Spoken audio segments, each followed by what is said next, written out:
Royal Challengers Bengaluru ತಂಡ 18 ವರ್ಷಗಳ ಬಳಿಕ ನಿನ್ನೆ ಅಹಮದಾಬಾದ್ನಲ್ಲಿ ಐಪಿಎಲ್ ಟ್ರೋಫಿಯನ್ನು ಗೆದ್ದಿತ್ತು. ಇವತ್ತು ವಿಧಾನಸೌಧದ ಮೆಟ್ಟಿಲುಗಳ ಮೇಲೆ ಸನ್ಮಾನ ಕಾರ್ಯಕ್ರಮ ಇತ್ತು. ಇವೆಲ್ಲದರ ನಡುವೆ ಬೆಂಗಳೂರು ಇದೀಗ ಅಹಿತಕರ ಘಟನೆಗಳಿಗೆ ಸಾಕ್ಷಿಯಾಗಿಬಿಟ್ಟಿದೆ. ಈ ತನಕ ಕಾಲ್ತುಳಿತ ಸೇರಿದಂತೆ ವಿವಿಧ ಅಹಿತಕರ ಘಟನೆಗಳಲ್ಲಿ 10 ರಿಂದ 11 ಜನ ಮೃತಪಟ್ಟಿದ್ದಾರೆ ಎನ್ನುವಂತ ಸುದ್ದಿಗಳು ಬರ್ತಾ ಇದೆ.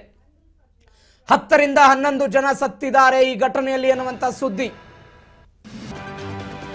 ಸಾವಿನ ಸಂಖ್ಯೆ 11ಕ್ಕೆ ಏರಿಕೆಯಾಗಿದೆ. 15 ಮಂದಿಯ ಪರಿಸ್ಥಿತಿ ಗಂಭೀರ ಇದೆ ಅನ್ನುವಂತ ಸುದ್ದಿ ಬರ್ತಾ ಇದೆ. ಕಾಲ್ತುಳಿತದ ಬಳಿಕ ಬೌರಿಂಗ್ ಆಸ್ಪತ್ರೆಯಲ್ಲಿ ಮೃತರ ಸಂಖ್ಯೆ 3ಕ್ಕೆ ಏರಿಕೆಯಾಗಿದೆ. ವೈದೇಹಿ ಆಸ್ಪತ್ರೆಯಲ್ಲಿ 4 ಜನ ಮೃತಪಟ್ಟಿದ್ದಾರೆ. ಒಂದು ಪುಟ್ಟ ಮಗು ಘಟನೆಯಲ್ಲಿ ಮೃತಪಟ್ಟಿದೆ. ಆ ಮಗುವಿನ ಮೃತದೇಹವನ್ನು ಕುಟುಂಬಸ್ಥರಿಗೆ ಹಸ್ತಾಂತರ ಮಾಡಿದ್ದಾರೆ. ಯಾವ ಸಂಭ್ರಮಕ್ಕಾಗಿ ಇವತ್ತು ಜನ ಸೇರಿದ್ರೋ ಆ ಸಂಭ್ರಮ ಮಾತ್ರ ಕೆಲವು ಗಂಟೆಗಳ ಕಾಲ ಉಳಿಯಲಿಲ್ಲ. ಭಾರಿ ದುರಂತ ನಡೆದಿದೆ. ಇದಕ್ಕೆ ಸರ್ಕಾರ ಹೊಣೆನೋ ಪೊಲೀಸ್ ಇಲಾಖೆ ಹೊಣೆನೋ ಉತ್ತರ ಬರಬೇಕು. ರಾಜ್ಯದ ಮುಖ್ಯಮಂತ್ರಿಗಳು, ಗೃಹ ಸಚಿವರು, ಬೆಂಗಳೂರು ನಗರಾಭಿವೃದ್ಧಿ ಸಚಿವರು ಉತ್ತರ ಕೊಡಬೇಕು. ಉತ್ತರ ಕೊಡಬೇಕಿದಕ್ಕೆಲ್ಲ. ಯಾರ ಕಾರಣ? ಹಾಗಾದ್ರೆ ಸಾಕಷ್ಟು ಸಮಯ ಇತ್ತು, ಪೂರ್ವ ನಿಯೋಜನೆ ಮಾಡಿಕೊಳ್ಳೋದಕ್ಕೆ ಅವಕಾಶಗಳಿತ್ತು. ಎಲ್ಲ ಅವಕಾಶಗಳಿದ್ದಾಗಲೂ ಸಹ ಸರ್ಕಾರ ಎಲ್ಲಿ ಎಳೆಯಿತು? ಯಾವ ಬಂದೋಬಸ್ತನ್ನು ಕೂಡ ಮಾಡಿಕೊಳ್ಳದೆ ಏಕಾಏಕಿಯಾಗಿ ಇಂತಹ ಕಾರ್ಯಕ್ರಮ. 11 ಜನ ಪ್ರಾಣ ಬಿಟ್ಟಿದ್ದಾರೆ. ಕಾಲ್ತುಳಿತದ ದೃಶ್ಯ ಮನ ಕಲಕುವಂತಿದೆ. ಮನ ಕಲಕುತ್ತೆ, ನೋವಾಗುತ್ತೆ. ಯಾರ ಕಾರಣ ಇದಕ್ಕೆ? ಯಾರ ಹೊಣೆ? ಯಾರ ಕುಟುಂಬವನ್ನು ನೋಡ್ಕೊಳ್ಳೋದು? 7 ಜನ ಪುರುಷರು, 4 ಜನ ಮಹಿಳೆಯರಂತೆ ಘಟನೆಯಲ್ಲಿ ಮೃತಪಟ್ಟವರು. ವಿಷಾದನೀಯ ಘಟನೆ ಇದು. ಸಂಭ್ರಮಕ್ಕಾಗಿ ಸೇರಿದವರು ಸ್ಮಶಾನಕ್ಕೆ ಹೋಗ್ತಾರೆ ಅಂತ ಹೇಳಿದ್ರೆ ಯಾರಿಗೆ ಜವಾಬ್ದಾರಿ? ಇದಕ್ಕೆ ಯಾರು ಜವಾಬ್ದಾರರು? ಉತ್ತರ ಕೊಡಬೇಕಾದವ್ರು ಯಾರು? ಚಿನ್ನಸ್ವಾಮಿ ಸ್ಟೇಡಿಯಂನಲ್ಲಿ ಗೇಟ್ಗಳನ್ನು ಹತ್ತಿ ಹೋದ್ರು, ಕಾಂಪೌಂಡ್ಗಳನ್ನು ಏರಿ ಹೋದ್ರು. ಗೊತ್ತಿರಲಿಲ್ವ ಸರ್ಕಾರಕ್ಕೆ ನಾಳೆ ಇಂಥದ್ದೊಂದು ಸಂಭ್ರಮಾಚರಣೆ ಇದೆ, ಇದಕ್ಕೊಂದು ಏನಾದರೂ ವ್ಯವಸ್ಥೆ ಮಾಡಬೇಕು ಅಂತ? ಅಹಿತಕರ ಘಟನೆಗಳಾದ ಮೇಲೆ ಇವರು ಆನ್ಲೈನ್ ಟಿಕೆಟ್ ಮಾಡ್ತಾರಂತೆ. ಅಹಿತಕರ ಘಟನೆಗಳಾದ ಮೇಲೆ ಈ ಘಟನೆಗಳಾಗಿ 40 ನಿಮಿಷಗಳಿಗೆ ಚಿನ್ನಸ್ವಾಮಿ ಸ್ಟೇಡಿಯಂ ಬಳಿ ಆಂಬ್ಯುಲೆನ್ಸ್ಗಳು ಬಂದಿವೆ ಅಂತ. 40 ನಿಮಿಷ ಕತ್ತೆ ಕಾಯ್ತಾ ಇದ್ರ? 40 ನಿಮಿಷ ಕತ್ತೆ ಕಾಯ್ತಾ ಇದ್ರ ಇವರು? ಯಾರು ಹೊಣೆ ಜೀವಕ್ಕೆ?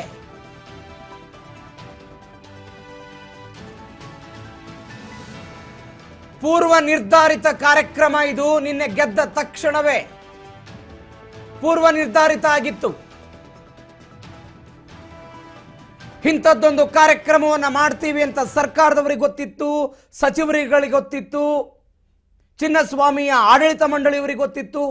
ಎಲ್ಲವೂ ಇದ್ದಾಗಲೂ ಕೂಡ ಯಾವುದನ್ನೂ ಕೂಡ ಪೂರ್ವ ನಿಯೋಜಿತವಾಗಿ ತಯಾರಿಯನ್ನ ಮಾಡಿಕೊಳ್ಳದೆ ಏಕಾಏಕಿಯಾಗಿ ಕಾರ್ಯಕ್ರಮವನ್ನು ಮಾಡೋದಂದ್ರೆ ಯಾವುದಾದ್ರೂ ಒಂದು ಸನ್ಮಾನ ಕಾರ್ಯಕ್ರಮ ಅನ್ಕೊಂಡಿದ್ದೀರಾ?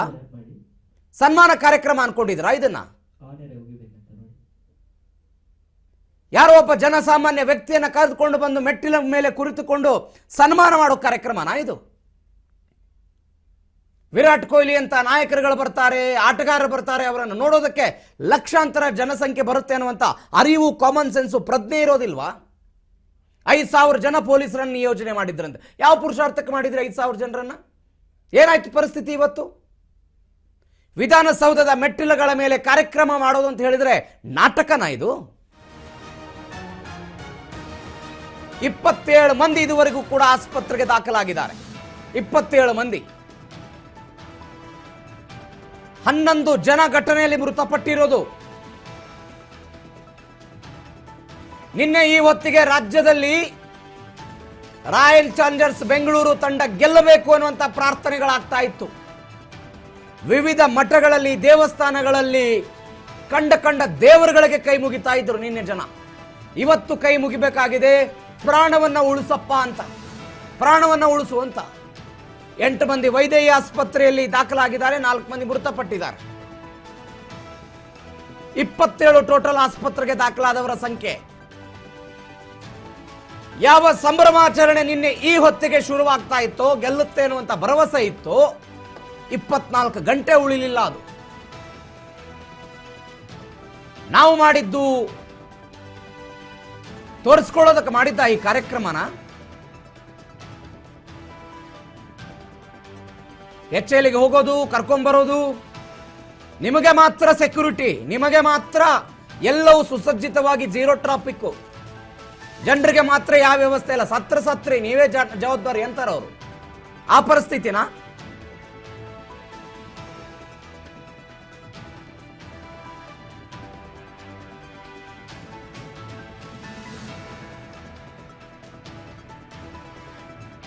ಈ ಹಿಂದೆ ಭಾರತೀಯ ತಂಡ T20 ವರ್ಲ್ಡ್ ಕಪ್ ಅಲ್ಲಿ ಗೆದ್ದು ಬಂದಾಗ ಯಾವ ಪರಿಪ್ರಮಾಣದಲ್ಲಿ ಮುಂಬೈನಲ್ಲಿ ಕಾರ್ಯಕ್ರಮಗಳಾಯಿತು, ಲಕ್ಷಾಂತರ ಜನ ಸೇರಿದ್ರು. ಅವತ್ತು ಯಾವುದಾದ್ರೂ ಅಹಿತಕರ ಘಟನೆಗಳಾಯ್ತಾ?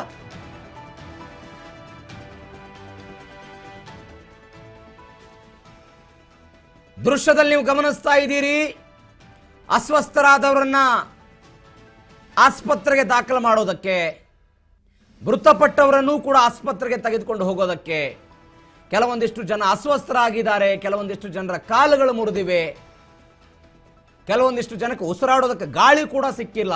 ಇಂಥ ಪರಿಸ್ಥಿತಿ, ಯಾವುದೇ ಪೂರ್ವ ಸಿದ್ಧತೆ ಇಲ್ಲದೆ ಇಂಥದ್ದೊಂದು ಕಾರ್ಯಕ್ರಮವನ್ನು ಮಾಡಿದ್ದಕ್ಕೆ ಇವತ್ತಿನ ಈ ಘಟನೆಗಳೇ ಸಾಕ್ಷಿ.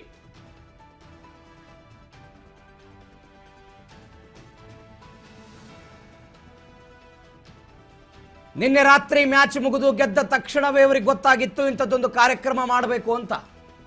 ಅಫ್ಕೋರ್ಸ್ ಇವತ್ತೊಂದು ದಿನ ಟೈಮ್ ಅನ್ನು ತೆಗೆದುಕೊಂಡು ನಾಳೆನೋ ನಾಡಿದ್ದೋನೋ ಮಾಡಿದ್ರೆ ಯಾರು ಕೇಳ್ತಿದ್ರು ನಿಮ್ಮನ್ನ? 2 ದಿನ ಲೇಟ್ ಆಗಿದ್ರೆ ಯಾರಾದ್ರೂ ಬೇಡ ಅಂತಿದ್ರ ಕಾರ್ಯಕ್ರಮ? ಎಲ್ಲದರ ಬಗ್ಗೆ ಹೆಚ್ಚಿನ ಡೀಟೇಲ್ಸ್ ಕೊಡ್ತಾರೆ ನಮ್ಮ ಪ್ರತಿನಿಧಿ ಮೂರ್ತಿ. ಫೋನ್ ಸಂಪರ್ಕಕ್ಕೆ ಬಂದಿದ್ದಾರೆ. ಮೂರ್ತಿ, ಒಂದು ಸಂಭ್ರಮಾಚರಣೆ 24 ಗಂಟೆ ಉಳಿಲಿಲ್ಲ, ದುರಂತ ಸಂಭವಿಸಿದೆ ಬೆಂಗಳೂರಲ್ಲಿ. ಹಲೋ, ನನ್ನ ಧ್ವನಿ ಕೇಳಿಸ್ತಾ ಇದೆಯಾ ಪ್ರವೀಣ್? ಎಸ್ ಪ್ರವೀಣ್, ಈಗ ನೋಡಿ, ದಿಢೀರ್ ಅಂತ ಹೇಳಿದ್ರೆ ರಾತ್ರಿ ಮಧ್ಯರಾತ್ರಿಯಲ್ಲಿ ಸಂಭ್ರಮಾಚರಣೆ ಇದಾಯ್ತು, RCB ಗೆದ್ದು ವಿಜೃಂಭಣೆ ಇದಾಯ್ತು.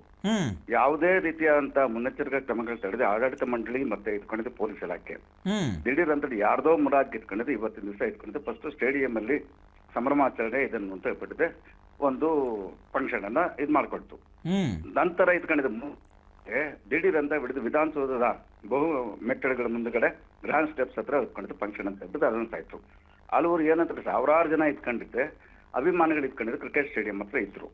ಬಸ್ ಹೋಗ್ತಾ ಇದ್ದಂಗೆನೆ ಏನಾಯ್ತು, ನುಗ್ಲಾಯ್ತು. ನುಗ್ಲು ಆಗ್ತಾ ಇದ್ದಂಗೆ ಫಸ್ಟ್ ಇಟ್ಕೊಂಡಿದ್ದು ಕೇವಲ 2 ಮಂದಿ ಸತ್ತಿದ್ದಿತ್ತು.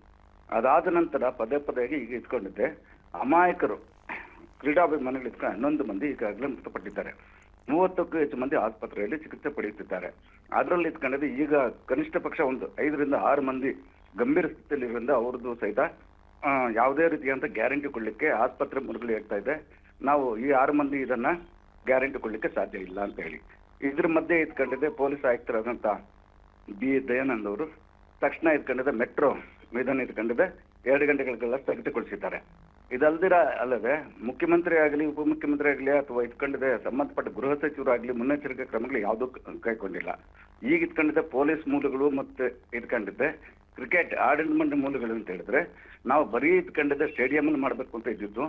ಆದ್ರೆ ಇಟ್ಕೊಂಡಿದ್ದ ಸರ್ಕಾರ ಈ ರೀತಿ ಇಟ್ಕೊಂಡಿದ್ದಾಯ್ತು, ಕೋಆಪರೇಟ್ ಅಂದ್ರೆ ಕೋಆರ್ಡಿನೇಟ್ ಬಿರ್ಕಾಗಿದೆ. ಈ 2 ಪೊಲೀಸ್ ಇಲಾಖೆ ಮತ್ತು ಇಟ್ಕೊಂಡಿದ್ದೆ ಕ್ರೀಡಾ ಇಲಾಖೆ ಪ್ಲಸ್ ಕ್ರಿಕೆಟ್ ಆಡಳಿತ ಮಂಡಳಿ ಒಂದು ಇದರಿಂದ ಅಮಾಯಕರ ಬಲಿಯಾಗಿದೆ. ಅದರಲ್ಲಿ ಇಟ್ಕೊಂಡಿದ್ದೆ ಒಂದು 9ನೇ ತರಗತಿ ವಿದ್ಯಾರ್ಥಿನಿ ಪಾಪ ಇನ್ನೂ ಇಟ್ಕೊಂಡಿದ್ದೆ, ಇನ್ನೂ ಎಷ್ಟು ಆಸೆ ಆಕಾಂಕ್ಷೆಗಳು ಇಟ್ಕೊಂಡಿತ್ತು, ಆಕೆ ಇಟ್ಕೊಂಡ ಸ್ಥಳದಲ್ಲೇ ಮೃತಪಟ್ಟಿದ್ದಾಳೆ. ಈ ದುರಂತಕ್ಕೆ ಯಾರು ಹೊಣೆ? ನಾನು ಅದೇ ಪ್ರಶ್ನೆ ಕೇಳ್ತಾ ಇದ್ದೇನೆ, ಯಾರು ಹೊಣೆ? ಸರ್ಕಾರಕ್ಕೆ ಮಾಹಿತಿ ಇತ್ತಲ್ವಾ ಇಂಥದ್ದೊಂದು ಕಾರ್ಯಕ್ರಮ ಮಾಡ್ತಾ ಇದ್ದೀವಿ, ಒಂದು ಬಂದೋಬಸ್ತ್ ಇದು ಮಾಡಿದ್ದಲ್ಲ. ರಾತ್ರಿ ಏಕಾಏಕಿ ಇಟ್ಕೊಂಡಿದ್ದೆ, ಮೊದಲು ಇಟ್ಕೊಂಡಿದ್ದೆ ಆಡಳಿತ ಮಂಡಳಿಗಿಂತ ಫಸ್ಟ್ ಸರ್ಕಾರನೇ ಇಟ್ಕೊಂಡಿದ್ದೆ. KPCC ಅಧ್ಯಕ್ಷರು ಅಥವಾ ಮತ್ತೆ ಇಟ್ಕೊಂಡಿದ್ದೆ ಉಪಮುಖ್ಯಮಂತ್ರಿಗಳಂತ ಇವರು DK ಶಿವಕುಮಾರ್ ಅವರೇ ಇಟ್ಕೊಂಡಿದ್ದ ಕಾರ್ಯಕ್ರಮವನ್ನ ನಾಳೆನೆ ಅಂತ ಹೇಳಿದ್ರೆ ಇಂದು ರಾತ್ರಿ ಗೆದ್ದ ತಕ್ಷಣನೇ ಜಯಘೋಷ ಆದ ತಕ್ಷಣನೇ ನಾಳೆ ಬೆಂಗಳೂರಿನಲ್ಲಿ ಇದು ಮಾಡಬೇಕು ಅಂತ ಹೇಳಿ ರಾತ್ರಿ ದಿಢೀರಂತ 1 ಗಂಟೆಯಲ್ಲಿ ನಿರ್ಣಯ ತಕೊಂಡಿತ್ತು. ಆದ್ರೆ ಬೆಳಗ್ಗೆಯಿಂದ ಟ್ರಾಫಿಕ್ ಪೊಲೀಸರು ಮತ್ತೆ ಇಟ್ಕೊಂಡು ಎಲ್ಲೊಂದು ಪೊಲೀಸರು ಅವರ ಕೈಲಾದಂತಹ ಒಂದು ಹಲವಾರು ಮೆಜರ್ಮೆಂಟ್ಸ್ ತಗೊಂಡಿದ್ದೆ ಇದು ಮಾಡಿದ್ರು. 3 ಗಂಟೆವರೆಗೂ ಇದ್ಕೊಂಡಿದ್ದೆ. ವಿಧಾನಸೌಧ ಗ್ರ್ಯಾಂಡ್ ಸ್ಟೆಪ್ಸ್ ಬಳಿ ಇದಿದೆ, ಏನು ಫಂಕ್ಷನ್ ಇದೆ ಅಂತ ಯಾರಿಗೂ ಗೊತ್ತಿರ್ಲಿಲ್ಲ. 3 ಗಂಟೆಗೆ HAL ಇದಕ್ಕೆ ವಿಶೇಷ ವಿಮಾನದಲ್ಲಿ ಬಂದು ಇಳಿದ ನಂತರ ಗ್ರ್ಯಾಂಡ್ ಸ್ಟೆಪ್ಸ್ ಬಳಿ ಇದಿದೆ, ಸನ್ಮಾನ ಇದೆ. ತದನಂತರ ಇದ್ಕೊಂಡಿದೆ ಸ್ಟೇಡಿಯಂ ಅಲ್ಲಿ, ಚಿನ್ನಸ್ವಾಮಿ ಸ್ಟೇಡಿಯಂನಲ್ಲಿ ಮುಖ್ಯ ವಿವಿಧ ಕಾರ್ಯಕ್ರಮಗಳು ನಡೆಯಲಿದೆ ಅಂತ ಹೇಳಿ ಆಯೋಜಕರು ಮಾಧ್ಯಮಗಳಿಗೆ ಮತ್ತು ಬೇರೆ ಬೇರೆ ಇದಕ್ಕೆ ತಿಳಿಸಿದ್ದು. ಮೂರ್ತಿ, ಈ ಘಟನೆ ಆದ್ಮೇಲೆ ಚಿನ್ನಸ್ವಾಮಿ ಸ್ಟೇಡಿಯಂನಲ್ಲಿ 40 ನಿಮಿಷ ಆದ್ಮೇಲೆ ಆಂಬುಲೆನ್ಸ್ಗಳು ಬಂದಿವೆ ಅಂತ. ಅಲ್ಲಿ ತನಕ ಏನಾಯ್ತು, ಯಾರು ಕೇಳೋರೇ ಇಲ್ವಂತ ಅಲ್ಲಿ? ಇಲ್ಲ 2 ಗೇಟ್ಗಳೆಲ್ಲ ಮಾತ್ರ ಇಟ್ಕೊಂಡಿದ್ದೆ, ಒಂದು ಸ್ವಲ್ಪ ಇದಿತ್ತು. ಮಿಕ್ಕಿದ ಇದ್ರಲ್ಲಿ ಏನಾಯ್ತು ಅಂತ ಹೇಳಿದ್ರೆ ಜನಜುಂಗಳಿ ಒಂದು ಯಾವುದೇ ರೀತಿಯಂತ ಇದು ಮಾಡಿದ್ರು ಸಹಿತ, ಮನವಿ ಮಾಡಿದ್ರು ಸಹಿತ ಪೊಲೀಸರಾಗ್ಲಿ ಅಥವಾ ಸಾರ್ವಜನಿಕರಾಗ್ಲಿ ಈ ತರ ಇಟ್ಕೊಂಡಿದ್ದು ಗೋಜಾಡಿ ಇದು ಮಾಡಿದ್ರು ಸಹಿತ ಅಭಿಮಾನಿಗಳು ಯಾವುದೇ ಕಾರಣಕ್ಕೂ ಇಲ್ಲ, ಸುಮ್ಮನೆ ಇವರು ಸುಳ್ಳು ಹೇಳ್ತಾ ಇದ್ದಾರೆ ಅನ್ನೋ ರೀತಿಯಲ್ಲಿ ವದಂತಿಗಳು ಅನ್ನೋ ರೀತಿಯಲ್ಲಿ ಇತ್ತು. ತದನಂತರ ಲಾಠಿ ಚಾರ್ಜ್ ಮಾಡಿ, ಲಘು ಲಾಠಿ ಚಾರ್ಜ್ ಮಾಡಿ ಇದಾದ ನಂತರ ಆಂಬುಲೆನ್ಸ್ಗಳಿಗೆ ದಾರಿ ಸಿಕ್ಕಿತು. ಅದಕ್ಕೂ ಮುಂಚೆ ಇಟ್ಕೊಂಡಿದ್ದೆ ಆ ಕಡೆ ಕಬ್ಬನ್ ಪಾರ್ಕ್ ಕಡೆಯಿಂದ ಆಗಲಿ ಅಥವಾ ಇಟ್ಕೊಂಡಿದ್ದೆ ಮಲ್ಯ ರಸ್ತೆಯಿಂದ ಆಗಲಿ, ಆಮೇಲೆ ವಿಧಾನಸೌಧ ಕಡೆಯಿಂದ ಆಗಲಿ, ಎಲ್ಲಾ ಕಡೆನೂ ರಸ್ತೆಗಳಲ್ಲಿ ಜನಜಂಗುಳಿ, ಅಭಿಮಾನಿಗಳ ಜಂಗುಳಿಯೇ ಒಂಥರ ಇದಾಗ್ತಾ ಇತ್ತು.